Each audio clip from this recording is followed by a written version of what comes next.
السلام عليكم ورحمة الله وبركاته. من مركز الفن خدمة ديزل لإصلاح وربط تربات ورشات. صباح الفل على كل متابعينا. النهارده أنا معايا 22 تمام، ومعانا 14 أكروس، يعني معانا كريستالا ومعانا أكروس.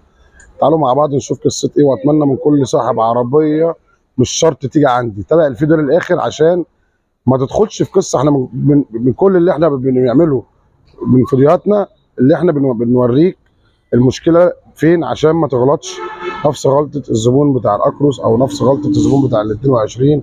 حاجات كتير يا جماعه كده احنا بنعملها لكم، مش شرط تجولنا او مش شرط تحطوا لنا لايك او مش شرط تعملوا لنا تعليقات او مش شرط تعملوا مشاركه للصفحه. احنا بنعمل الكلام ده عشان خاطر منع الاستغلال اللي بيحصل في الورش. تمام، طبعا الناس دي تعالوا نعرف برضو النهارده الناس دي جايه لنا منين وايه مشاكلها، وال 22 ايه مشكلتها، والاكروس ال 2014 ايه مشكلتها. طبعا ال 22 دي مشكلتها هنعرف دلوقتي من صاحبها اهو. طبعا اخونا اللي شرفنا من المنيا، وانا ببعت سلام لكل المنيويه، كل خط الصعيد، اخواتنا اللي احنا بنكبر بيهم وبنكبر بدعمهم، والحمد لله يعني الثقه في الله نجاح. احنا ما بيجي لنا زبون يا جماعه على قد ما بنقدر بنطلعه يعني A1. وطبعا احنا بنديك ضمان من 6 اشهر لسنه، لو في اي مشكله في البضاعه، في قطع الغيار، في اي حاجه بتلزمنا. في اي مشكله في خلال السنه انت بتيجي تعمل مراجعه وصيانه وحل وتركيب، كل حاجه ببلاش لو في اي مشكله عندي. تمام، الراجل المحترم ده جالي هو بيقول لي انت خربت بيتي، فانا خربت بيتك بقى في ايه؟ قول لي بقى. اقول لك قول لي. كانت عندي عربيه زي كده ورحت ابص عليها الميكانيكيه اللي دي عمرة. يا عم العربيه دي المهم حاليا العربيه دمرتني. طب انا مالي؟ ما هو انت فيديوهاتك انت وشغلك النظيف انا ميكانيكي، انا مالي؟ انت راجل بتابعنا، انا قصتي ترمى ورشد، انت رحت عليك مكنه، انت كنت جيت لي وانا قلت لك عايز حل ترمى. المفروض انت حاسبك على ثمن المكنه والله صرف 25,000 رقبتي، بس انا مالي؟ انا دلوقتي انت راجل رحت عليك مكنه وعربيه ما فيها حاجه. مش بصوا يا جماعه، شغلك النظيف ماشي، ما هو انا شغلي، انت ما جيتليش. انت لو كنت جيت لي وبصيت على العربيه كنت انا، انت متابعني. طب انت متابع يا جماعه، انتوا متابعيني. في مشكله تعالى لي او كلمني في التليفون، ما تروحش في حته تحل او تعمل مكن او تحل ترومبه وترجع تقول لي اصل انا انت اللي قلت. لا، انا ما قلتلكش، انا اشوف الحاجه بعيني.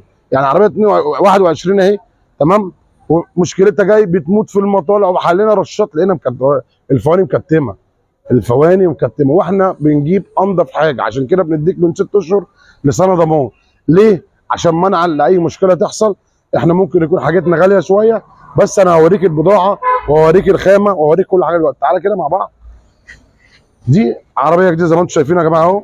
انا اتمنى بس من كل اصحاب العربيات يتابعوا الفيديوهات للاخر عشان احنا فيديوهاتنا بيجي لنا مشاكل كتير. يعني عربيه جايه لنا من منيا ايه، جايه لنا على الصيت وجايه لنا على الشغل، والراجل ده اول مره يجي عندي. تمام، واحد غير يقول له حل الترومب، لا انا اول ما جيت بصيت على المكنه وقلت لها مش هحل الترومب. ده قبل، وان شاء الله انتظرونا بعد. يعني انا بجيب لكم قبل وبعد طول ما انا رايق. وانا مضغوط مش هعرف اعمل لك قبل وبعد، فانا النهارده بديك المشكله من اول طقطق لسلام عليكم. خلي بالك في ميكانيكيه برضه قالوا لي فك مكن فك ترومبه، وفي بتاكل زيت، وكمان عربيه مش بتاكل زيت. والله ميكانيك قال لي المكن. فطبعا يا جماعه ومعانا عربيه ثانيه تعالوا نبص عليها.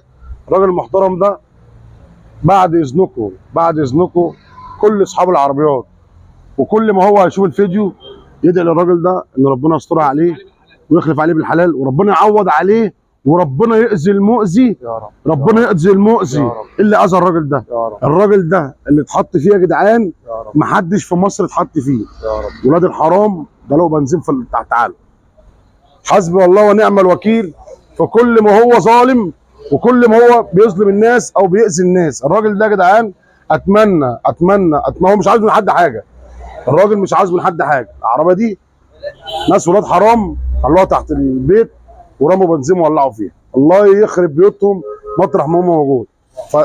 فاحنا كل اللي احنا بنتمناه، عشان انا بصراحه شفت المنظر انا اتوجعت، ان احنا ندعي للراجل ده ان ربنا يخلف عليه وان ربنا يسترها عليه. ولسه العربيه طالعه من شده هي، انا شفت الفيديو اقسم بالله حزنت. فالنهارده العربيه دي مشكلتها هي تعباه في حاجه واحده. تعالى يا ابني كده، ان العربيه بتموت في المطالع، عربيه بتدخن، عربيه بتاكل جاز، هو مش عارف يحس بطعمها من بعد اللي حصل. فربنا يقدرني، والراجل ده اول مره يجي لي، انت جاي منين يا حاج؟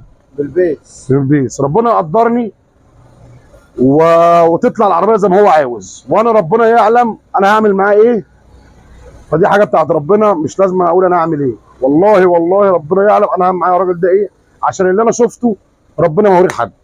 فدي موديل 2000 وكام حاجه 14. ايه مشكلتك بقى؟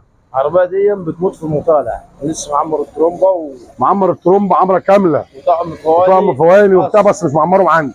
حلت الترومبه دي كام مره يا حاج؟ 4 مرات 5 6 كمان 6 مرات. وهو اول مره يجي عندنا هنا في المركز الفني خدمه ديزل. ورب ان شاء الله بتسير ربنا مفيش حد بيقول على نفسه صنايعي، كلنا بنتعلم وهنفضل نتعلم لحد ما نموت. ربنا قدرني كده واطلعه من هنا مظبوط ان شاء الله. هو حل الترومبه 6 مرات، والترومبه يا جماعه زي ما انتم شايفين تمام. احنا طبعا فورناها ورجعنا على شويه شغل هنا، فيها شويه شغل عملناهم تمام. وبالنسبه بقى الفواني يا جماعه، تعالى يا ابني كده. انا يا جماعه زي ما قلت لكم انا عندي الحمد لله اللي مش موجود عند حد موجود في المركز الفني خدمه الديزل. طيب بصوا يا جماعه، انا بجيب طقم السوست زي ما انتم شايفين اهو بكيسه زكس الاصلي تمام. علبه الفواني طبعا انا عندي بدل العلبه 20 30 علبه تمام. علبه الفواني ما كانتش بتيجي عليها العلامه المائيه دي وتتفتح قدام عين الزبون، انا ما بركبهاش. يعني علبه الفواني اهي دلوقتي تمام، افتحها قدام حضراتكم تبقى جايه فيها 3 تطقم. يعني قرب يا ابني كده شوف علبه اتفتحت قدامكم اهي. ما كانتش العلبه تيجي يا جماعه بالعلامه المائيه دي، اللي فيه شغل كتير قوي مضروب، في فواني كتير قوي في السوق مضروبه. فاحنا بنجيب الفواني بنتعامل مع شركات محترمه، مع تجار محترمه، بيقول لك خد، ولو في مشكله بعد اسبوع بعد 2 بعد شهر بعد سنه بتاعتنا. فاحنا الحمد لله بندي الضمان للزبون واحنا قلبنا جامد. ليه؟ او في اي مشكله لان الزبون هو اللي ابدى بيا. يعني انا الزبون هو اللي يهمني مش التاجر. التاجر انا ليا 1000 تاجر، بس حته الزبون لما بيقطع مسافه من اخر الدنيا ويجي لي وفي جاي فاضي وفي الحر وفي عز الحر والكلام ده، فدي بتبقى ليها عندنا تقدير تاني، واللي بتبقى ليها عندنا معنى تاني. واي حد زعل مني في الفتره اللي فاتت دي اللي انا ما كنتش فيها فغصب عني، دي كانت ظروف عائليه وظروف شخصيه، فما تزعلوش مني. واي حد عنده اي مشكله بالنسبه للناس اللي جت وما لقيتنيش، انا تحت امركم في اي وقت. وبالنسبه للناس اللي جت قبل العيد ومشيت انا برضو بعتذر لكم. وبالنسبه للناس اللي جت بعد اجازه العيد واحنا قافلين برضو انا بعتذر لكم غصب عننا. فاحنا يا جدعان ما كانتش دماغنا بتبقى رايقه وما كانتش ورشتنا جاهزه للشغل وبدايتنا جاهزه واحنا جاهزين للشغل ما بنشتغلش. ليه؟ انت ما بتقطعش 2 كيلو ولا 5 كيلو، انت بتقطع ب 500 600 كيلو عشان تجنن. فما ينفعش تطلع من عندنا في مشكله. واي حد يطلع من عندنا حصلت معاه مشكله بعد يوم بعد 2 بعد 3 احنا موجودين في اي وقت تحت امركم. ويا رب كده يستر عليكم وما تنسوش تدعوا الراجل الطيب ده اللي ربنا يخلف عليه. وان شاء الله انتظرونا، ده قبل وانت ان شاء الله انتظرونا بعد. هنشوف بعد ما نخلص والزبائن تطلع تجرب الشغل هم اللي هيقولوا ايه. واحنا بنطلع طبعا ما بنأجرش ولا ناس زي ما الناس بتقول، ما بنجيبش ناس، لا الحمد لله شغلنا معروف والحمد لله. ديزل مصر معروف هو مين ديزل مصر. واتمنى من اي حد يا جماعه، عشان في مشاكل بتحصل في الشغل، عشان في طبعا ورش فاتحه قبل مني وحصلت مشكله في عربيه اول امبارح، واحد راح حل طقم رشاشات العربيه كسرت بيستم. فانا مش مسؤول ان اي حد يروح اي مكان بره ويرجع يقول لك انا كنت عند الديزل، اللي في ناس ما بتبقاش عارفاني ناس ثانيه بتبعتها. فاي حد يا جماعه قبل ما يجي يا ريت يكلمني يا ياخد الرقم من اللي هو بعته ويتصل بيا عشان منعا لاي مشكله. تمام؟ كل سنه وانتم طيبين وانتظرونا ان شاء الله بعد ما اخلص. بعد يا جماعه لما خلصنا الكريستال اهي، تعالوا مع بعض نشوف الدنيا فيها ايه وتشوفوا بقى الزبون ايه. وصلصال عربيه اهو تمام. طبعا دي كل اللي هي حلته يا جماعه 4 رشاشات. طب ليه؟ هنعرف دلوقتي الزبون ليه. طبعا زي ما انتم شايفين بعد ما نخلص اهو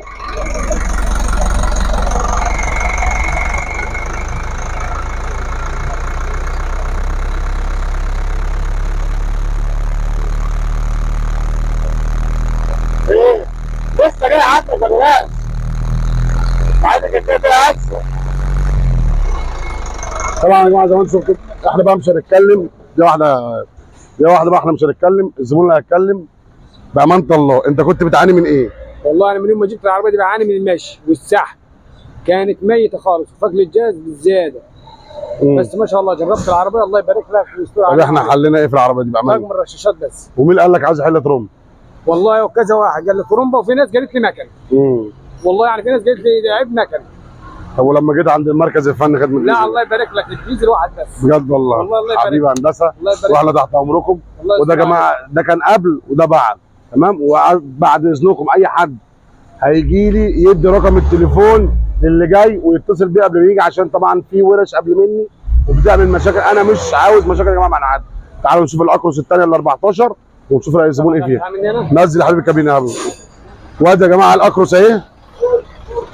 نغمه المكنه كانت لك بامانه الله، بامانه. بصوا يا جماعه الاكروس اهي. تعالى كده.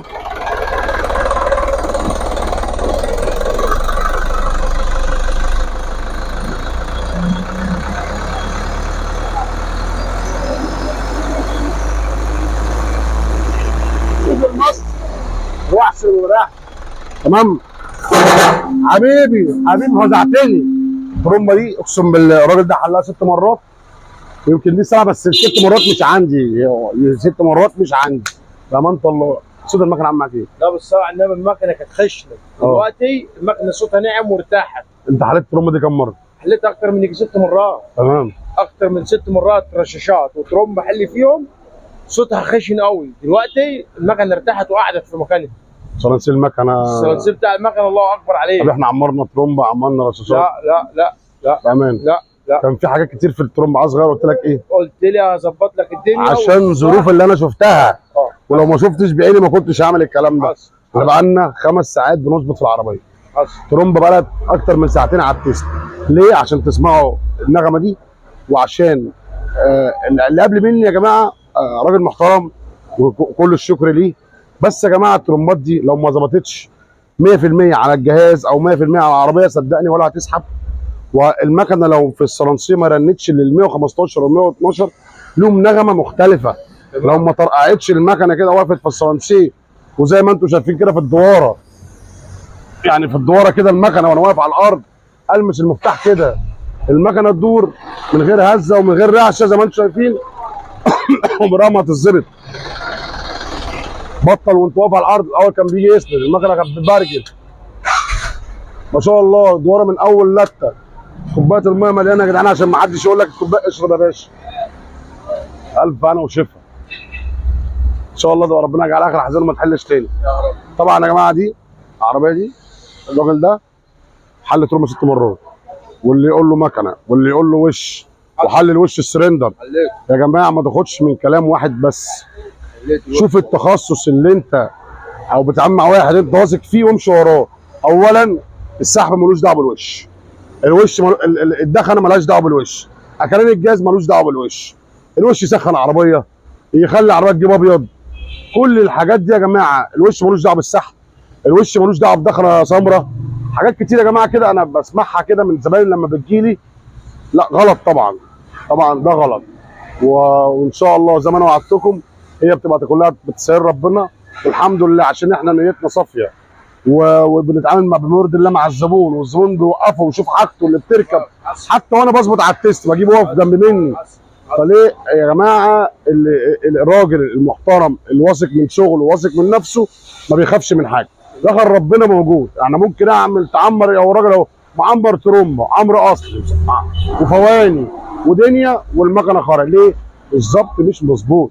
فطبعا ربنا يسترها عليكم. واي حد يا جماعه عنده اي استفسار حتى لو واقف قدام ورشه ترومبات وعاوز يكلمني زي الزبون اللي جه حصل ايه دلوقتي وانت واقف. الراجل خد منك معلومه. زبون جايب لي عربيه بس انا ما بشتغلوش. قلت له انا قلت له كده، قلت له انا مش هشتغل لك. هتروح عند بتاع ترومبات هتعمل 1 2 3. ليه؟ الزبون ما مش هيريحنا هيتعبني فبنقص منه. فيا جماعه اي حد عنده اي استفسار انا تحت امركم. اي حد عنده اي مشكله انا تحت امركم. مش شرط تجيلي، روح في اي حته وكلمني قول لي اعمل ايه، الجزءه بتاخد ايه. لان طبعا بعد احترامي لاخواتي الصناعيه، في صناعيه بتبقى اهم كل هدفه اللي هو فلوس، عينه على جيب الزبون، عاوز يقفش منه ويكبر منه بعد كده خلاص. لا، احنا بنحافظ على زبون، احنا بنربي زبون. احنا الحمد لله مش محتاجين ولا فلوس ولا محتاجين حاجه. احنا عندنا بدل المحل ملك، عندي بدل المحل 2، عندي بدل البيتين، عندي بدل العربيه عربيتين. الحمد لله ربنا كرمني، بس بحافظ على زبون. بعمل عيالي. النهارده زي ما الديزل بيقول لك معاك ما معاكش هتعمل وتمشي، بس في حاله واحده لو انا حسيتها من جوايا فعلا ان انت فعلا ما معاكش هتلاقي هديك عينيا. كون انت تيجي بقى تخبي الفلوس في اللباس وبتاع اوعى ازعل انا كده، خلي بالك. ربنا يستر عليكم من مركز فن خدمه الديزل لاصلاح ضبط ضربات الرشاط، ومالناش اي فروع ثانيه يا جماعه. واي حد عاوز اي حاجه يكلمني قبل ما يجي، عشان انا مش مسؤول عن اي حاجه ممكن تحصل من اي حد. ويافطتنا ايه مميزه جدا جدا جدا، ما حدش عامل اليافطه دي على الطريق عندي خالص. انا غيرت الاسم يا جماعه، خليته ديزل مصر عشان ما حد اي حد ينزل يسال على ديزل مصر. سيبكم بقى من احمد دي خالص، وانتظرونا في كل جديد وكل سنه وانتم طيبين. محترم وراجل 10 على 10. انا فرحان، بس انا فرحان اللي انا يعني ايه ربنا كرمنا كده وخلاك مبسوط، والعربيه عجبتك ولسه هنجرب، ومعاك سنه على اللي احنا عملناه ضمان. في اي مشكله هتيجي تعمل عندنا السنه الدوريه ببلاش. ربنا يستر عليك.